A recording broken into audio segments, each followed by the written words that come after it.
Hello everyone. In this video we will be talking about factors influencing world distribution of plants and animals. This is a part of syllabus. Then major gene pool centers of the world. Okay. So here the major factors which are influencing world distribution of plants and animals. See, when I was teaching various aspects of geography under various topics of climatology, geomorphology, oceanography, I have mentioned a number of times that biodiversity of any place depends mainly on three factors: climate, soil and topography. Very important. So climate, soil and topography. If biodiversity of any place depends on climate, soil and topography, then obviously that distribution of plants and animal, that will always be depending upon these three factors necessarily or compulsorily. So climate, soil and topography have to be three important factors. Apart from these three important factors, there are multiple more factors, so which all will be coming in. So beginning with climate is one of the most important factor. When I told you genesis of soil, when I taught you genesis of soil, in that video also I had told you that climate is a very important factor in genesis of soil also. Sometimes climate is more active or more dominating factor as compared to parent rock in genesis of soil or genesis of soil. So similarly climate here is also a very important factor, because climate affects biome. When we talk about biome, we have learnt in detail about all the biomes of the world. We are mainly talking about vegetation, that is flora. Apart from flora, fauna is also highly influenced by climate. As for example, snow leopard. A snow leopard is found in icy region or cold region, very cold region. Getting my point? Camel remains in dry and hot desert region. So climate has a huge influence on flora and fauna. So the best example you can give is equatorial rainforest always, because climate is hot and humid. Sorry. That is why we have equatorial rainforest over there. Then next factor is biotic factor. Okay. Biotic factor means what? That some of the species like earthworm, they alter the soil quality. Getting my point? Similarly, various fossils and dead matter, dead remains, they are subjected into the process of humification. Similarly, biotic, many microorganisms, they have a control over nutrient cycle, or they affect nutrient cycle. In this way, various biotic components are playing role in influencing world distribution of plants and animals. Then anthropogenic factor, obviously it will come into the play. Anthropogenic means influence of human. So people always influences the environment. Getting my point? As for example, generally the rice, the climate of Punjab and Haryana is not very suitable for paddy cultivation, but people or farmers of Punjab and Haryana, they are growing paddy or rice, and as you all know, per hectare production is very high in Punjab and Haryana of rice also. So anthropogenic factor definitely influences or brings changes in distribution of plants and animals. Apart from that, most of the time anthropogenic factor is known for negative things. As for example, overgrazing. At many places overgrazing has been done. Overgrazing sometimes is done by animals at wild and sometimes by domestic animals. And when it is done by domestic animals, who is responsible? Man is responsible. So overgrazing. At many places they form artificial lake. As for example, Kodaikanal lake. Kodaikanal is a very famous lake in Tamil Nadu, Kerala border. Okay. Now it has become more famous than Ooty. Housing development in Chennai, as you know, there were housing development and many lands on which housing development should not be undertaken. and this is one of the main reason why there was a devastating flood in Chennai recently. Getting my point, no? So overgrazing, artificial lake, housing development, these are the examples of anthropogenic interference, and in this way it is influencing distribution of plants and animals. Getting my point? Because of increasing or accelerating anthropogenic influences, there is loss in habitat, and loss in habitat means loss of biodiversity. Getting my point? So these all factors will also come in, loss of biodiversity. The next factor is edaphic factor. Edaphic factor means nothing but soil related factor. Okay. So which kind of vegetation or a plant will be cultivated or grown in wild will depend on climate mostly, and also on soil. Getting my point? As for example, cotton, black soil is also very popularly known as cotton soil. Why? Because it is ideal for cultivation of cotton. Then topography. Somewhere we have plain, somewhere plateau, somewhere mountain, somewhere rugged mountain. So topography has a huge effect.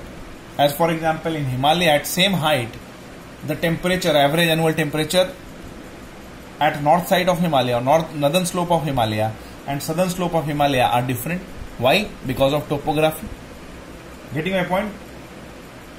On southern slope of Himalaya, at same height, we have higher temperature, relatively higher temperature as compared to northern side of the Himalaya at same height. Why? Because sun rays, or southern slope is facing sun and northern slope is beyond the sun. Similarly, there can be plenty of examples. As for example, tea is grown on Assam, Darjeeling region. Why? Topography is favorable. Coffee is grown more on Baba Budan hills of Karnataka, near Bhadravati, on Kudremukh hills. Why? Because topography is suitable.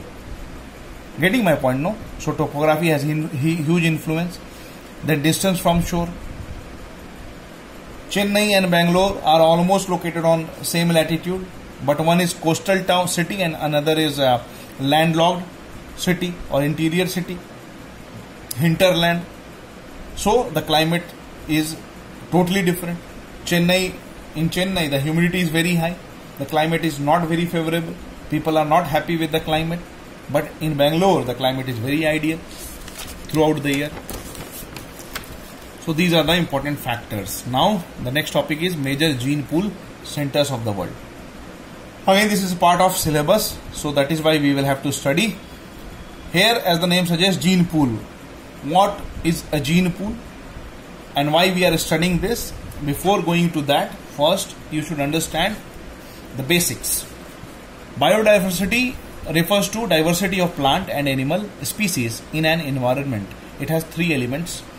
It means biodiversity can be classified into three types of diversity: ecosystem diversity, species diversity, and gene diversity. So this topic will be overlapping in environment ecology as well as geography. Ecosystem diversity. Before understanding ecosystem diversity, you must understand what an ecosystem is. Ecosystem is a self-sustained kind of system. Getting my point? Which will include biotic as well as abiotic factor. As for example, a pond can be an ecosystem. In pond, there are marine organism or aquatic organism like fish.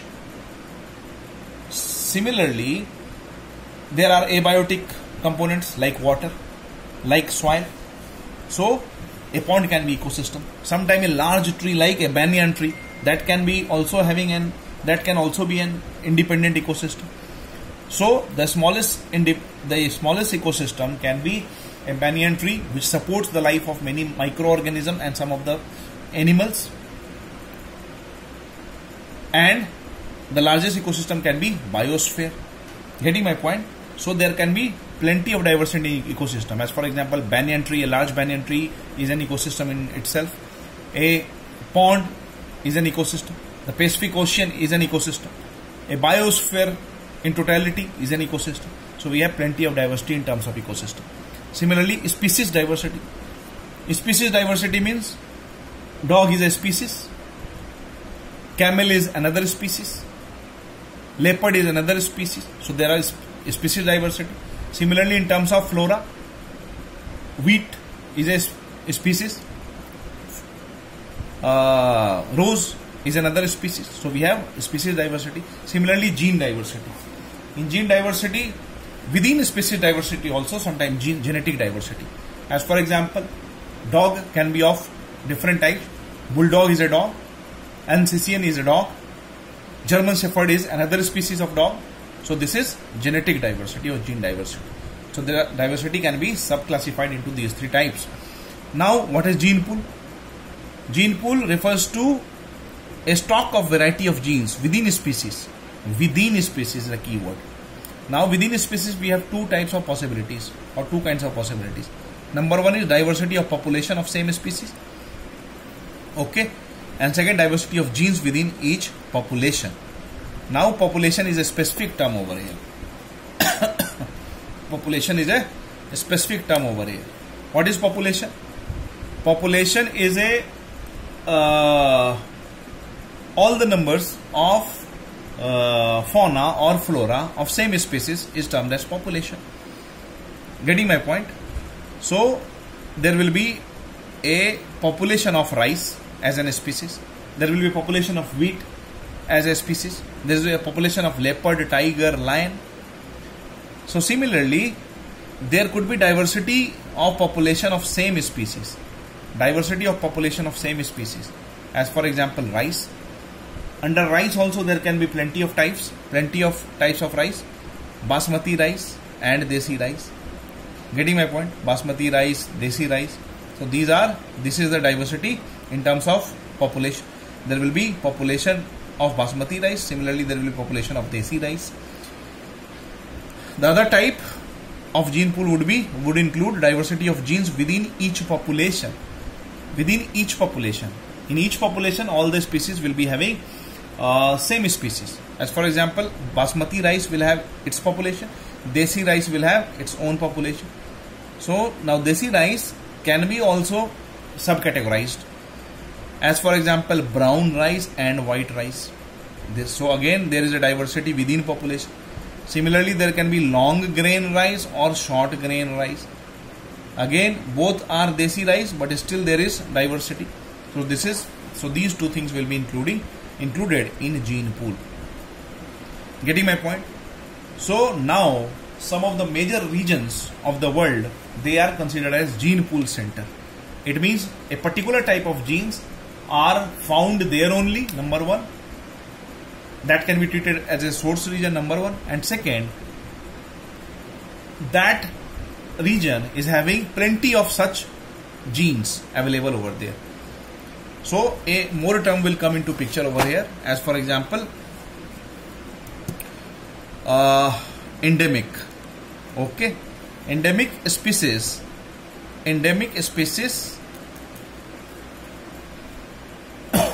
is that type of species which are endemic to a particular place. It means that is found over there only. Naturally, that is found over there only. As for example, unicorn rhino, that is there found in Southeast Asia, or if you will talk in terms of India, only in Assam or Northeast India. So one horn rhino is endemic to Southeast Asia or Northeast India. So that is endemic to that region. Getting my point? Similarly, Great Indian Bustard is endemic to Rajasthan or Thar Desert, that region. So that is found there only. So what is gene pool center? Places of many endemic species. If one or two endemic species is found in that region, that will not be termed as gene pool. Gene pool have to be a large number of such endemic species. Then that area can be termed as gene pool center. In other way, we can define gene pool as areas on earth which are seen as places where important crop plants and domestic animals are originated. So it's better to remember in one line. Gene pool centers are places of many endemic species. That's all. Now, in the world, there are 8 important gene pool centers I have listed for you.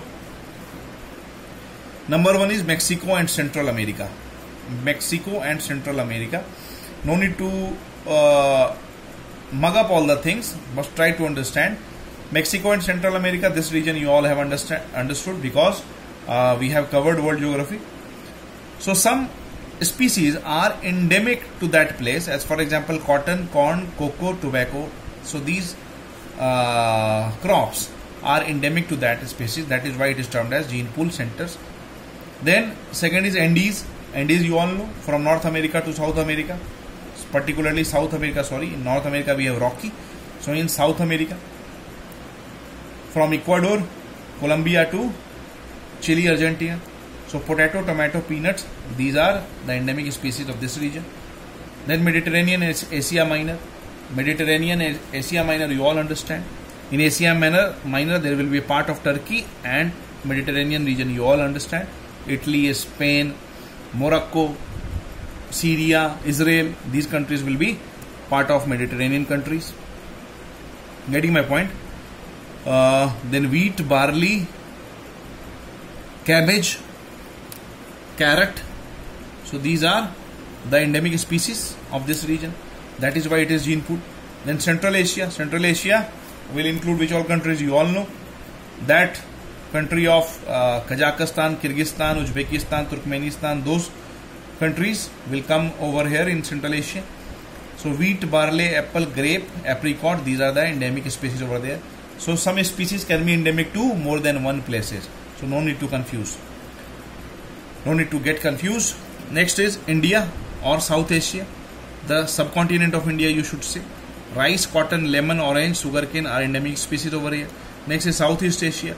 Southeast Asia means countries of ASEAN, Singapore, Indonesia, Malaysia, Cambodia, Laos, and those countries. So rice, banana, sugarcane, orange, these are the endemic species. That is why it is termed as gene pool center. Next is China, particularly East Asia. So mostly it will include China only. Okay. It will include tea, soybean, rice, apricot, orange, sugarcane. These are the endemic species over there. Then Ethiopia. Ethiopia is the Horn of Africa region. It will include banana, coffee and onion. These are the endemic species. So I have listed this for you. You have to just represent this in your examination.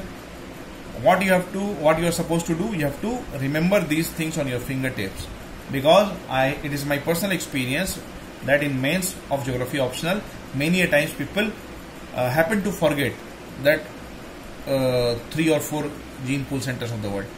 They happen to remember only 3 or 4. So that is why try to remember all these. If it is needed, cram it up, mug it up. But anyhow, you have to represent this in examination with all these examples. Getting my point?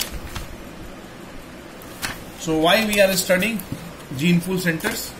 The reason for studying gene pool center is because it is very much required for survival of ecosystem. Okay, diversities and survival of ecosystem is required, and it can survive only if there will be presence or continuation of gene pools. So that is why we very often say that global warming and climate change is disturbing or devastating the ecosystem or habitat. There is habitat loss. So ultimately what is happening? There is loss of gene pools. As for example, tundra. Tundra is a very sensitive ecosystem, one of the largest ecosystem of the world, and very sensitive ecosystem. Why? Because the climatic conditions and similar conditions are very harsh over there.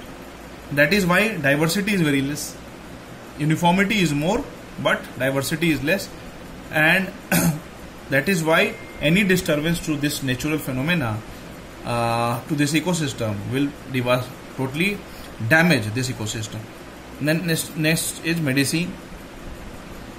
The variety of gene pool is also helpful in formation of some of the life-saving drugs. When I taught you marine resources, I taught you there that baleen whale is helpful in formation of some of the one of the life-saving drug. So baleen whale is what? Again a part of gene pool. Getting my point? May not be within the part of 8 gene pool, but again it is a natural resource of gene. So that is why we study gene pool and we try to conserve all the gene pool. Then food. Primitive tribes survive on fruits, roots, etc. Okay. As for example, we have studied in paleohistoric times or prehistory that the early humans, they survive on roots and fruits very initially. Thereafter they learn how to domesticate animal, how to cook food, how to make wheel, and how to get transported from one place to another. In this way, food for providing food naturally to some of the primitive tribes also gene pool is required to be present or to be conserved. Then agriculture. Okay, so different type of cotton. I have given you example of cotton. Different types of cotton are grown at different places.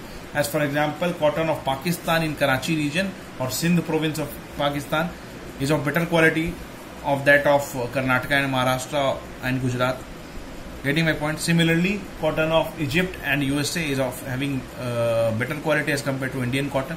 Why? Because that is long staple cotton. So, long staple cotton, that gene has to be conserved. Then industry. Many medicine, cosmetic, lubricant and other industries, chemical industries are dependent on the gene pool. So, this is the reason why we study and conserve the gene pool. What are the major causes for loss of gene pool? Number one is habitat loss. Very important. When habitat of any flora or fauna will be lost, ultimately the ecosystem will be adversely impacted. When ecosystem will be adversely impacted, overall biodiversity will be impacted and therefore gene pool will be impacted. Presence of exotic species. Exotic species means those kind of species which is not native to that region, which is not endemic to that region. It has come from some other places and now disturbing to the flora and fauna. As for example, tiddy, attack of tiddy or locust, which is happening in Rajasthan and Western UP. That is also a kind of exotic attack of exotic species. What it does, it disturbs the balance of any ecosystem and ultimately the very ecosystem gets collapsed. Then overexploitation of species.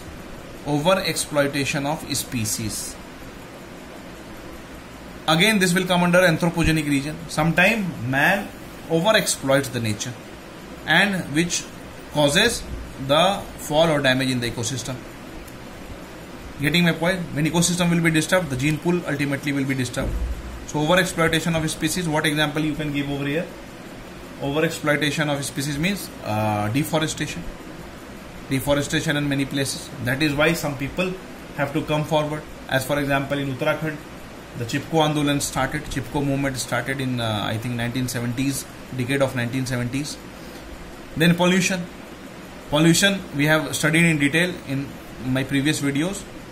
What ultimately pollution does? Pollution is also one of the important factor for habitat loss. Habitat loss means loss of ecosystem and loss of gene.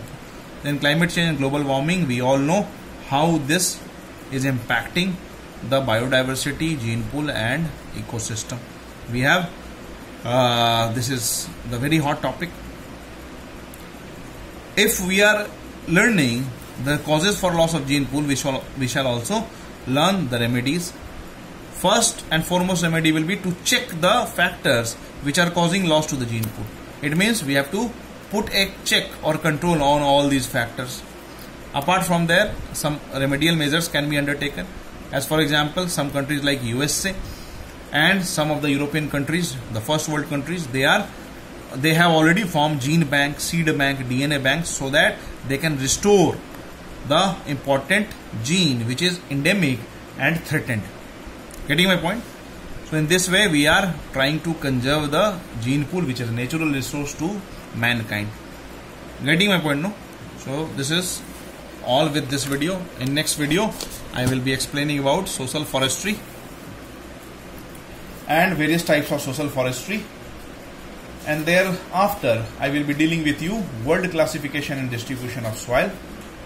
So this is all for today. Let us hope that we will be covering gradually almost all the important topics All the best. Thank you.